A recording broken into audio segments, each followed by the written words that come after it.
Aloha everyone, this is Chesapeake Movie Thoughts, and today I am heading out to the movies. Today I am going to see Tomb Raider. Tomb Raider, the latest video game based movie. Will this be the first great video game movie? Will it be like the other Tomb Raider movies that have come before it? Good, not really maybe great? Or will it be so bad it's good like most video game movies? We shall see.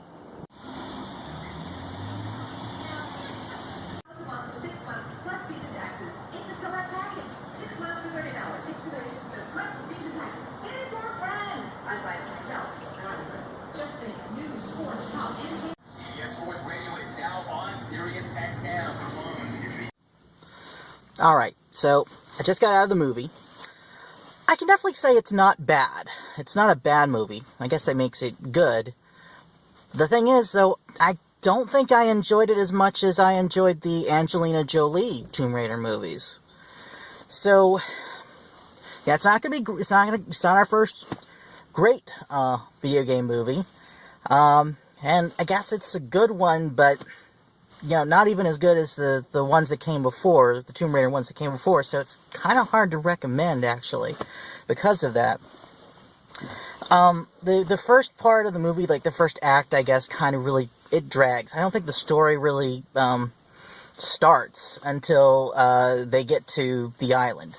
I don't think I'm giving too much away to say that there's an island where most of the movie takes place. That's Lara Croft's origin story. I mean, she learns to be who she becomes on an island, we see her at first in London, and we see a lot of her there, and we see what her life is like. And I was confused at first because she's like struggling for money, you know, working like as a bike courier, like a minimum wage job, and you know, like taking bets and you know, entering dangerous, you know, bicycle races for money. And we see a lot of that, and I'm like, she's rich, right? I mean, that's the whole point of the character, is that she's this, you know, this person that's unbelievably wealthy, that can do all these things. And, well, they show us this life she's living, which is a really big departure for Lara Croft. And we learn that, well, she's only been like this since her father disappeared. She actually is quite wealthy, but all that wealth has been tied up in legal matters because she refuses to have her father declared dead. So she stands to inherit a whole lot, but she just won't touch that money. So it's like, that's not even really her life. It's just like a detour on her life.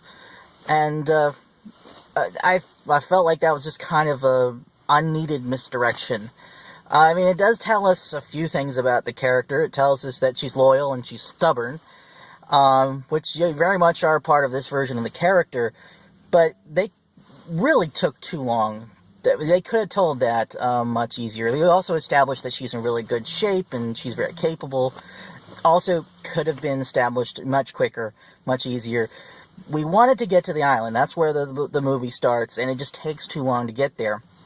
And then, actually, the movie's kind of like in three parts. There's the London part, there's the island part, and then there's a part which is still on the island, but they're in the tomb. Of course, there's going to be a tomb, and it's Tomb Raider.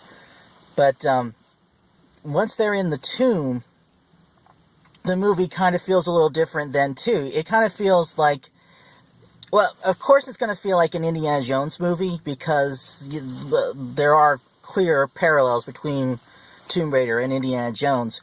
But I think it feels a little too much. Like, specifically Indiana Jones and The Last Crusade. It seems like they were deliberately homaging a scene from the end of Indiana Jones and The Last Crusade. It seems like, but it almost seems like it went beyond homage to just being, well, let's just do that scene again. That worked in that movie. Let's just do that again.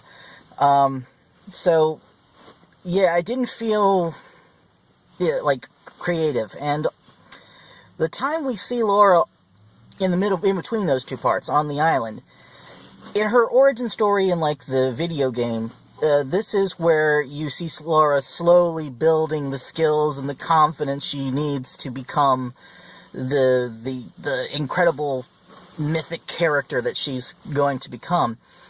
And I guess you see a little of that. I don't really see much of that, I think, going on while she's on the island. They don't spend a lot of time on the island. That's why I think they should have gotten the island sooner. That's another reason why they should have gotten the island sooner. So we could see her gradually growing into the fully formed character she was going to become. But as it is, it feels like at some point she just decides she's going to be awesome.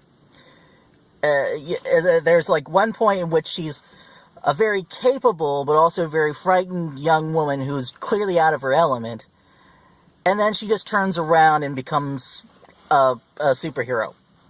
She just decides to be awesome, and it doesn't seem earned. That being said, there is fun stuff going on, particularly once they get to the island.